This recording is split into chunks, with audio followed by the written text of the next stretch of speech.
Hello ladies and gentlemen, I'm Galahad Dayne and welcome back to another Crusader Kings 2 House of Wessex episode.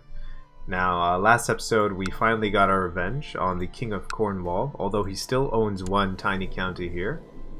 He's still calling himself king though, but we all know that there's only room for one king here in this realm, and that is me, King Beothric, half-hand of Wessex. So a lot happened last episode. I feel like I say this a lot happened, but a lot did happen in the previous episodes as well. Chaos all around. We still have the Lollard heresy going on in our main county. We have the plague on our hands. Mercia and Wales are at war. And we were at war with Cornwall, and just basically everything was hitting the fan, shall we just say. And we still have a female heir, so our vassals don't like us too much about that. Ethelred is... I just wish he would die, honestly, because he hates us by minus 100. Sigurd, he hates us by minus 100 too, and his personal combat skills like minus 120. So we might be able to... we can't duel him, though. Not yet, though. But... yeah, we do have a couple of vassals that don't like us at all. Let's sort this by opinion right here. And other than that, our family, let's take a look at our family actually. Sorry about that. I was in his court.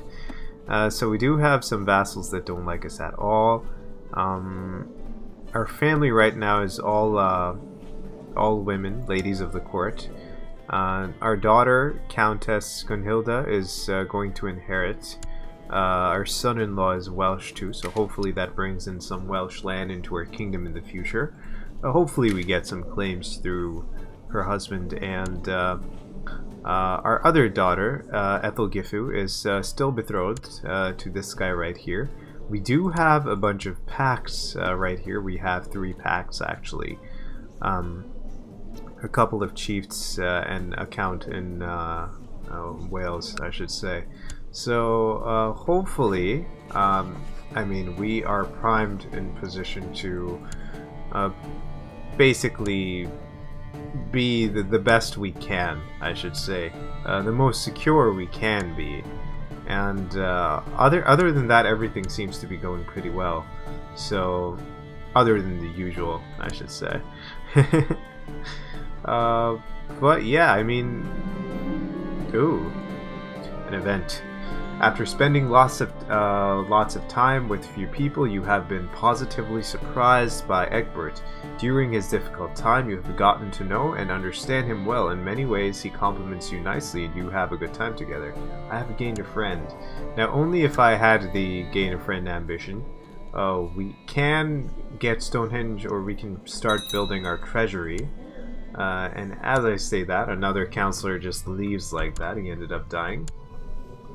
He died of an infected wound. Now, we do have the plague on our hands, so that might be one of the reasons as to why we are basically dropping like flies. So I'll have this guy be our steward for now. I'm not going to invite anybody else from the outside. I pressed the wrong button there. Sorry, my bad. I am not going to invite anybody else from the outside to our court, because they'll end up dying if they have like a, say, a high stewardship or a high martial or a high diplomacy skill or anything like that, because we have a plague on our hands. And plagues, they tend to do that. They tend to like weave their way into your court, and they tend to kill people one by one. Our chancellor still does not like us. Let's see if we can send him a little bit of a gift right there, and hopefully he starts to like us. So, Stonehenge. This episode, I am, dear father-in-law, blessings upon you and your house. We request that you honor your obligation and answer this call to arms against King Egbert of Mercia. So, let's actually accept that, and the weaker the King of Mercia is, it's the better for us. We could send in some of our men to help him out there. Actually, let's do that. We are just, aren't we? It's a roleplay episode. So yeah, we are just. We are cruel though. And we are gregarious, so people do like us. We are proud and we are charitable, and we are also an inspiring leader. So let's actually do this. Let's actually raise up my personal levy. I don't want to raise up my vassal levies. And let me actually muster you guys here. Let's take over. Let's help you take over a little bit of Mercia in your war against Mercia. Special minor titles grantable. Like I said, our commanders are dropping like flies. Mayor of Sandwich, I'm sorry, but you have eaten too many sandwiches, and you must be the next commander. You must go on the front lines. Your infection has put you in grave danger on multiple occasions. The pain and foul smell have finally subsided, and your wound looks clean. I feel better. That is good that I feel better because... let's have you... You can be here. Guy with foreign marshal. You know what? Whatever. Let's just try to help him if we can. And there we go. Hopefully we can like siege down some lands and we can try to fight him off. And I mean, this guy's our son-in-law, so we might be able to get some claims through him in Wales in the future.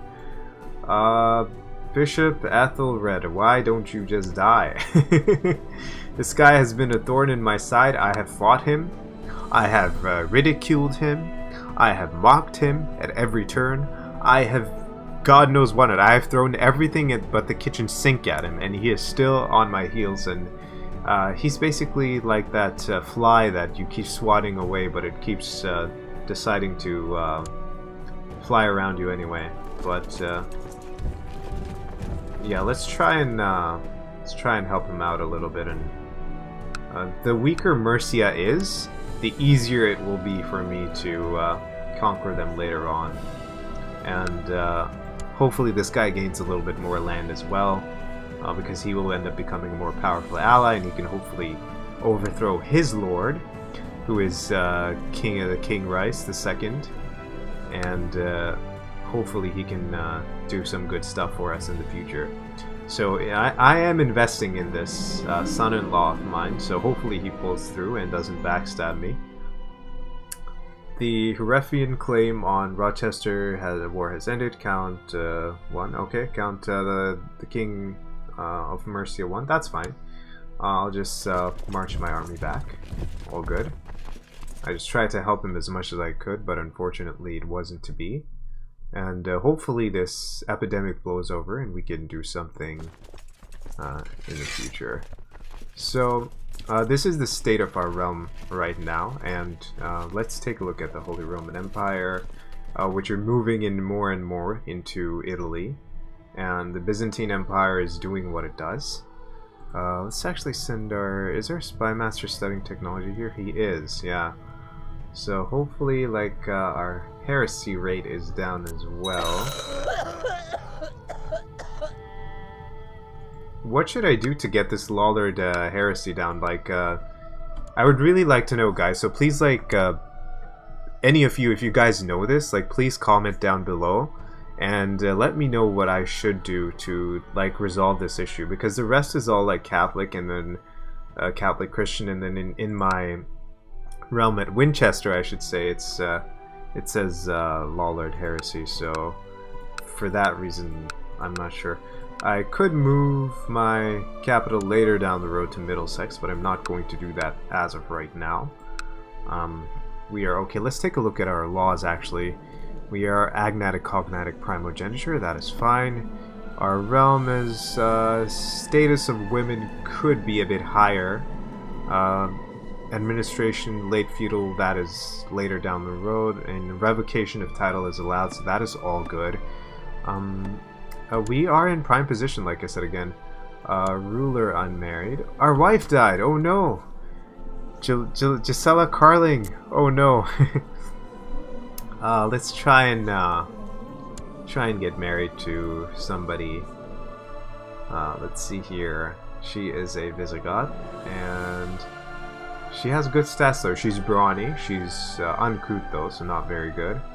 And she is from the Umayyad Empire. Ooh.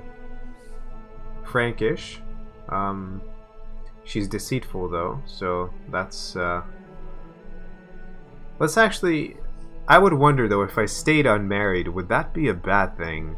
I mean, I am 54, but then again, with me, it's funny because when my friends play Crusader Kings 2, their characters tend to die faster and mine tend to like be immortal and live on till like 75, 76 years old. Let's actually get married, why not? We can marry this Frankish lady here. She has a whole bunch of traits though. She has very high intrigue though. So she's an intricate web weaver. Ooh. Let's actually try and get married to this this Frankish lady here. Yeah, why not? And we can probably end up forming an alliance too, so there you go. So the more allies we have, the better. Excellent, gained some more piety there. And hopefully after this whole ordeal of the plague has passed, let's make somebody good with stewardship. Let's actually make her our designated regent. And Master of the Horse, Ethelred, Earl of Middlesex, you can be Master of the Horse. And everything else seems to be okay. Betrothed can marry. There you go. It's a matrilineal marriage, so hopefully that helps out. And special minor titles, Master of the Hunt. Let's give you the Lord Mayor of Whitbora, Master of the Hunt. And what else? We need another commander. Ethelred, Earl of Middlesex. He's my spy master, so no, not him. Let's give you a commander position, shall we? And as I said, our commanders are going to keep dropping like flies because of the damn plague. He's our vassal, and he's a mayor of Sandwich. The new mayor of Sandwich, I should say. The old one died in the plague. And yeah, let's actually sort everything out here. Everything looks good, looks decent. We are almost at 295 ducats. As soon as we are, I'm trying to invest in Stonehenge here, and that will remove stress if we have the trait stress. Do we? We don't. But we have to start here, I think, at the bottom at 294, and then hopefully we can like build something. Let's see here. Betrothed can marry. Would you consider a matrilineal marriage? No. Okay, why not?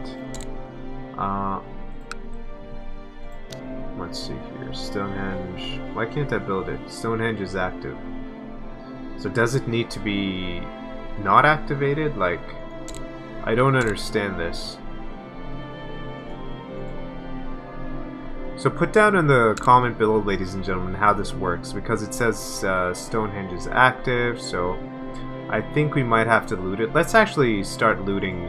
Let's start looting Stonehenge and see what happens. See what happens, just for the fun of it. As people see your men starting to tear down the unfinished Stonehenge, they become upset. Something has to be done to avoid public unrest. I can either post guards, or I open stone formation for everybody to have a share of the profit. Let's actually do that. Now we gain a new important decision. We can open the gates. The epidemic is past, so we shall do that. Fantastic. Why should I go into hiding? Let me go into my plus. Nothing. I don't have any plus. I do have a couple of threats though, so let's go into our factions here. They've gathered quite a few men though. 780. Earl of Middlesex doesn't like me too much though. Female heir and title claimant. So he is jealous. I'm not going to go into hiding. What else can I do? Search for a smith. Let's actually do that. We are at the point where we can search for a smith, shall we? What type of smith do you wish to send word for? A weaponsmith to forge me a deadly weapon. I am in need of a new set of armor, finest armor set. A fine goldsmith to create jewels befitting my status. Or actually now, let's get a deadly weapon, shall we? Let's do that. We are already in an alliance. Perfect. Absolutely perfect. I just wish we could get some male heirs though, because moving forward this is going to be a bit playing as a hairlip here is going to be a bit difficult because we don't have late feudal administration yet. So we do have a lot of men now though.